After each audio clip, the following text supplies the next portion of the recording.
For the third day in a row, Kirby Smart and the Georgia Bulldogs add a commitment in the 2026 class, and more are on the way. Of course, 2 days ago, the Dogs flipped four-star linebacker Shadarius Tootle away from the Auburn Tigers.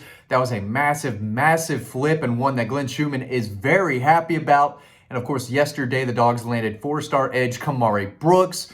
No one watching this video was surprised by that news, but that was another big deal, a guy that Georgia wanted badly. They landed, and tonight they have landed a commitment from three-star edge defender Cory Howard out of Valdosta. If you don't know who that is, I totally get it. This guy did not even have a Georgia offer 2 months ago. However, he was on Georgia's radar. He was in Athens for a visit the weekend of Georgia's G-Day scrimmage in mid-April. Left Athens without an offer. They said, we like you, but we want to watch you in the spring. And then in early May, I believe it was May 8th, Georgia went down to Valdosta. They watched him practice, and they extended an offer. We were told then that Georgia could be really tough to beat if he got the green light to commit. He took an official visit to Georgia the weekend of June 16th. He went to an official visit to Florida. They actually offered him a couple weekends after Georgia did. At the end of the day, this came down to Georgia and Florida.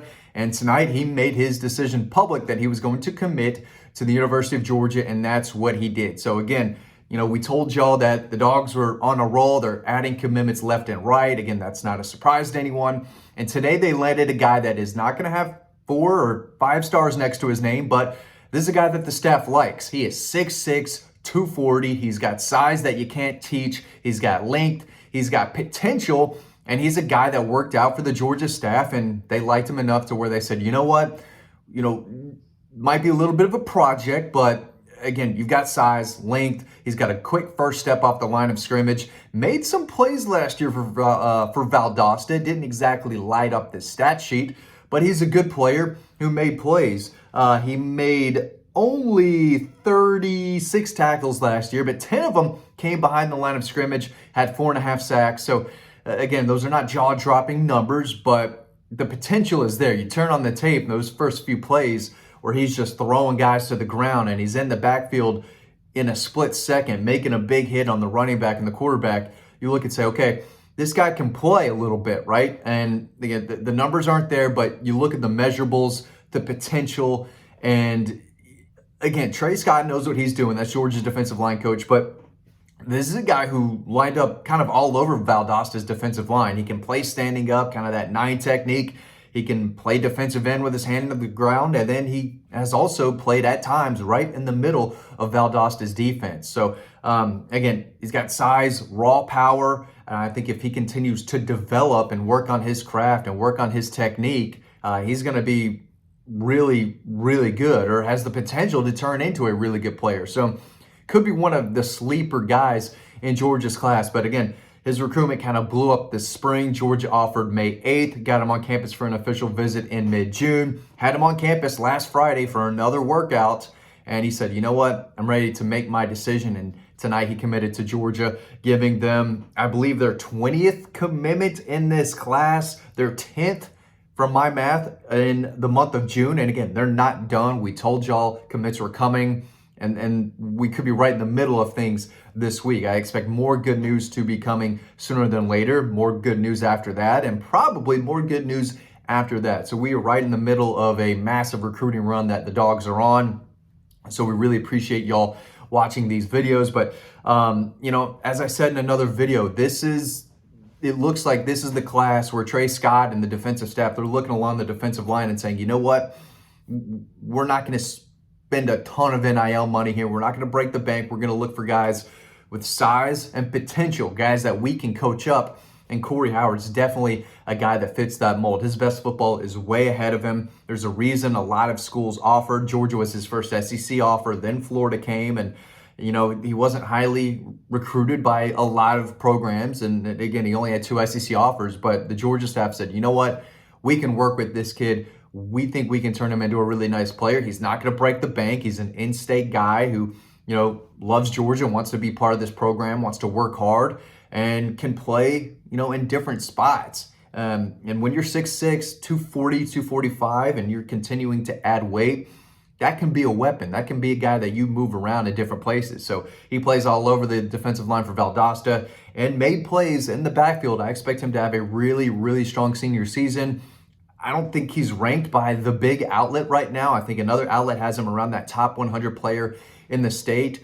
But with the strong senior season, I expect that ranking to increase. So I think it's a promising commitment. This is one of the fastest rising defenders, not only in Georgia, but really across the South. And I think a lot of people are coming on to him, watching the tape, saying, you know what, this kid needs to be reevaluated. The Georgia staff likes him. What are we missing? So I do think that his ranking will increase over time. But he's a guy whose best football is still way ahead of him. And if they can turn him into a nice player and just work on the technique, more fundamentals. He's got the raw talent to turn into a really nice player. So again, probably not a guy that Georgia fans are crazy excited about. He's not a 5-star, not even a 4-star. Dude's barely ranked. But I'm telling you right now, if you turn on the film, there's a lot to like about his game. And again, his best football, like I've said several times now, is ahead of him. So this is far from a finished project. I think, Trey Scott, Coach Drebe, the outside linebackers coach, kind of have a blank canvas with a kid with a promising frame and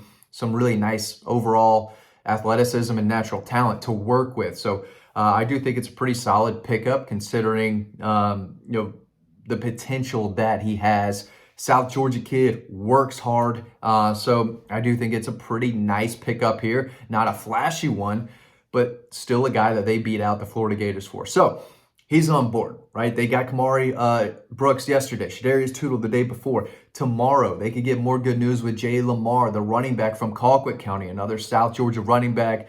Miami, I think, is Georgia's biggest threat. Clemson is in the mix as well. This would be a big kick to Miami's class. So if you've got a Miami buddy that's been ragging on you about Jackson Cantwell, about Vance Spafford, the wide receiver who just flipped from Georgia to Miami, you can get one in on him if Jay Lamar commits to Georgia, like many and myself feel like he is going to do tomorrow. Thursday could be a big day. They've got Craig Dandridge coming off the board. The Cambridge wide receiver is Xavier Crowell, the 5-star running back from Alabama. Kind of think that's a long shot still, but he is coming off the board. We'll see if any big surprises come from him. And then Desmond Green on offensive lineman to keep an eye on. I can see him at Georgia, but it wouldn't surprise me if he went to South Carolina or Florida, considering the guys that Georgia already has on the interior. And another big-time target on the interior that I think is higher on their board than Desmond Green, another guy they're fighting Miami for. For more information on him, make sure you head over to Dawg Post. And then Friday could be a big day as well. So, the fireworks have started. They didn't wait till the 4th of July to get things going on the recruiting trail. And again, this is a guy who joins 4-star Carter Lucky on the defensive line, JUCO 7 Cloud, the number 1 JUCO prospect in the country. So again, guys who want to be at Georgia, guys who have a lot of good football ahead of them, guys who don't need to play immediately, guys who can kind of sit and learn and develop and get used to playing at the SEC level, guys who can get better going up against promising offensive linemen every day in practice, guys who can continue to add good weight and transform their bodies. So these are guys with a lot of promise, and that's what they're looking for. And then next year's class in 2027, that's when I think they're going to go and spend some big dollars from the NIL bank account on those defensive line and those edge defenders. Of course, Kamari Brooks is a really good edge defender, but we'll see where they go on the defensive line moving forward. James Johnson is the number 2 defensive line prospect in the country. He likes Georgia. I don't know if Georgia is ahead of Florida or Miami for him, but there's still some guys left on the board that Georgia, I think, is still going to try to go after. Anthony Lana Jr. is a kid nearby Clark Central High School in Athens, right down the road from the Georgia football facility. That's a guy they've got their eye on. He was in town for a big official visit recently. That's a guy who I think if he gets the green light like Cory Howard did, he could be in this class. So Cory Howard, a guy that I mentioned before, if he gets the green light to jump on board and they let him into this class, I think he will be part of Georgia's class and be able to jump on board and commit. And he did tonight. So again, a promising edge defender, possibly a defensive lineman if he adds 15, 20 more pounds, but a versatile guy with length, talent, overall potential. I think he's got a decently high ceiling, and a guy who made plays last year, didn't line up the stat sheet, doesn't have the stars, but again, if you trust Coach Scott and Coach Drebe and their evaluations, which you should, those guys know what they're doing, I think it's hard to really hate too much on this commitment that they have. It's another in-state guy, another defender, and a guy who I think has the potential to surprise a lot of people. But the train keeps rolling for Kirby and the Dogs on the recruiting show. They're hot. More commits are coming. And I hope y'all stay tuned to this channel and stay over on Dawg Post. That's where the latest inside info is. So we've got a lot more coming your way. So thanks for watching. I hope to see you over on Dawg Post.